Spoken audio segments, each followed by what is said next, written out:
आज मला बनवायचं होतं उपीट, कारण की ह्यांना खूपच इच्छा झाली होती उपीट खायची. मग म्हटलं सकाळीच बनवून घेऊया आणि स्वयंपाक आपला दुपारचा. तर मी दुपारच्या स्वयंपाकाची सुद्धा तयारी इथे करून घेते आणि आता इथे साखर संपली होती, मला चहा ठेवायचा होता. मग आधी बरणीमध्ये साखर ओतून घेतली. एकटीपुरताच चहा बनवत असते मी, कारण की हे काही चहा घेत नाही.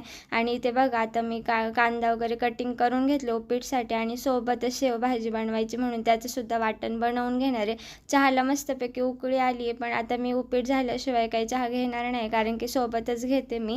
आणि आधीच आपण खात बसायचं आणि बाकीचं काम पुढे दिसत असलं तर मग काही जेवणसुद्धा जात नाही, म्हणून मी काही चहासुद्धा घेत नाही.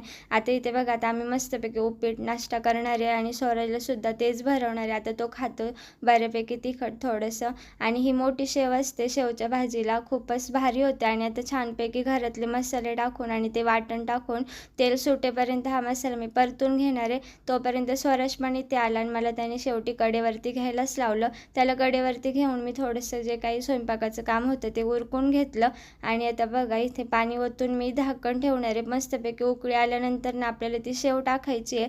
फक्त 2 मिनटं बारीक गॅसवर चालू ठेवून नंतर ना आपल्याला गॅस लगेच बंद करून टाकायचं आहे. आणि आता बघा बाजरीच्या भाकरीसुद्धा माझ्या बनवून झाल्यात आणि किती मस्त फुगली बाजरीची भाकर. इथे 2.5 भाकरी मी बनवून घेतल्या आणि बाहेर गेले. आणि शेवटी एक कारलं आलं होतं वेलला, तर ते तोडूनच घेतलं, कारण की बाकीची काही कारली आहे नाही. आणि बघा किती पाऊस झाला, तर आमच्या ओढ्याला सुद्धा खूप पाणी आलेलं. चला बाय बाय.